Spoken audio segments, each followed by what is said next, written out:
उम्मुल मोमिनीन हज़रत सैयदा खदीजा रज़ी अल्लाह ताला अन्हा रसूलुल्लाह सल्लल्लाहु अलैहि वसल्लम की सबसे पहली बीवी हैं, जिनसे हजूर ने नबूवत का ऐलान करने से पहले शादी की। उस वक्त हजूर की उम्र मुबारक 25 साल थी, जबकि हज़रत खदीजा बेवा थी और उनकी उम्र मुबारक 40 साल थी।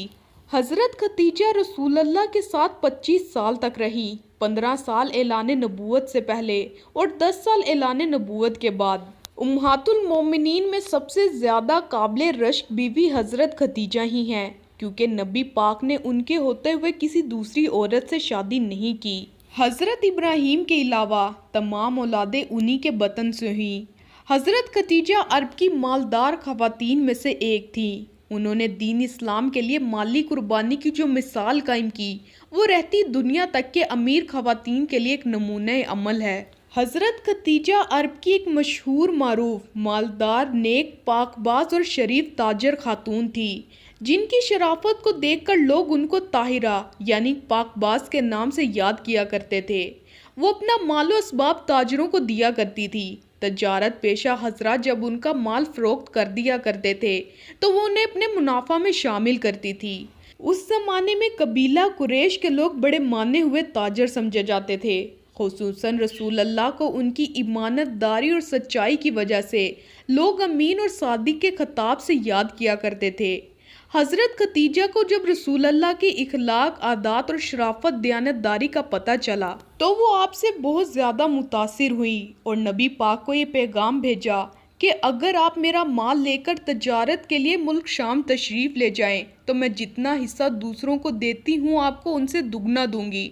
इस सफ़र में हज़रत खदीजा ने रसूल अल्लाह के साथ अपने गुलाम को भेजने की पेशकश भी की। नबी करीम भी इस नेक ताजर खातून की आदात से वाकिफ़ थे।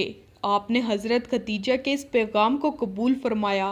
चंद रोज़ बाद हज़रत खदीजा के माले तजारत और गुलाम को साथ लेकर नबी करीम मुल्क शाम के सफ़र पर रवाना हुए। शाम में नबी करीम ने एक जगह पर क़याम फरमाया। वहाँ ईसाइयों की एक इबादत गाह थी, जिसके करीब ही एक दरख्त भी था। रसूल अल्लाह उस दरख्त के नीचे बैठ के, गिरजा घर में एक राहिब भी था। जब उसने नबी करीम के मुबारक और रोशन चेहरे को देखा तो बहुत मुतासिर हुआ। उसने हज़रत खदीजा के गुलाम से पूछा, उस दरख्त के नीचे बैठा हुआ आदमी कौन है? उसने जवाब दिया, ये एक कुरैशी नौजवान है जो मक्का में रहता है। उस राहिब ने कहा कि मेरा बड़ा तवील तजर्बा है। जिस दरख्त के नीचे तुम्हारा ये हम सफ़र साथी बैठा हुआ है, उसके नीचे आज तक नबी के बगैर कोई नहीं बैठ सका। फिर चंद ही रोज़ बाद रसूल अल्लाह हज़रत खदीजा के जो तजारती साजो सामान वगैरह अपने साथ लाए थे, उससे अच्छे दामों में फ़रोख्त किया और जो कुछ खरीदना चाहते थे वो सब खरीदा और फिर मक्का मुकरमा के लिए वापस रवाना हुए।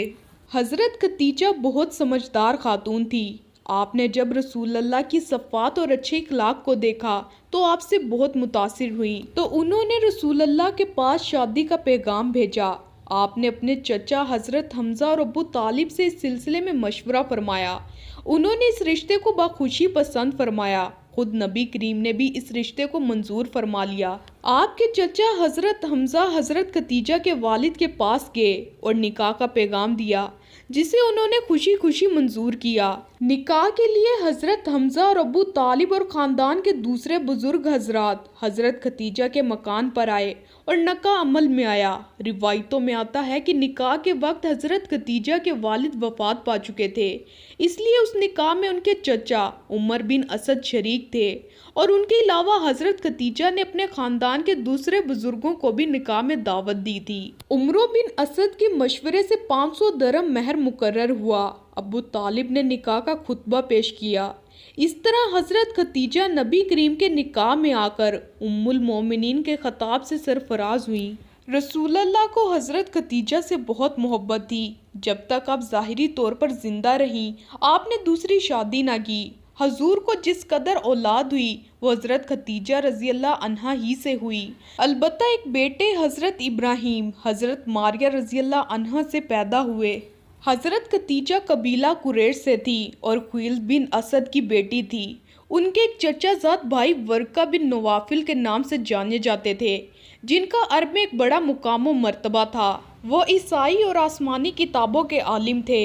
نبی کریم کی آسمانی کتابوں میں بیان کی گئی نشانی اور علامتوں کو انہوں نے پڑھ رکھا تھا۔ جب آپ مبعوث ہوئے تو ورقہ بن نوفل نے عرب کے لوگوں سے آپ کے بارے میں کافی باتیں سنی۔ نبی کریم کی عادات اور اچھے اخلاق کے واقعات اس زمانے میں کافی عام ہو چکے تھے۔ یہ وہ زمانہ تھا کہ جب رسول اللہ نے اپنی نبوت کا اعلان نہیں فرمایا تھا۔ حضرت ختیجہ نے جب ورقہ بن نوفل سے آپ کا ذکر کیا تو انہوں نے کہا، اے ختیجہ، دیکھو جو کچھ میں لوگوں سے سن رہا ہوں، اگر یہی سچ ہے تو یہ ضرور اس امت کا نبی ہوگا۔ ورقہ بن نوفل نے مزید کہا کہ مجھے اچھی طرح معلوم ہے لوگ ایک مدت سے نبی کا انتظار کر رہے ہیں۔ حضرت ختیجہ کی تمام تر خوبیوں اور صفات میں سب سے بڑی اور عظیم خوبی یہ ہے کہ انہوں نے سب سے پہلے اسلام قبول کیا۔ حضور کی دعوت پر تمام مردوں اور عورتوں میں سب سے پہلے حضرت ختیجہ نے ہی لبیک کہا۔ روایتوں میں آتا ہے کہ عورتوں میں جس طرح سب سے پہلے اسلام قبول کرنے کی سعادت حضرت ختیجہ کو حاصل ہوئی، اسی طرح مردوں میں سب سے پہلے حضرت ابوبکر صدیق، بچوں میں حضرت علی اور غلاموں میں حضرت زید نے اسلام قبول کیا۔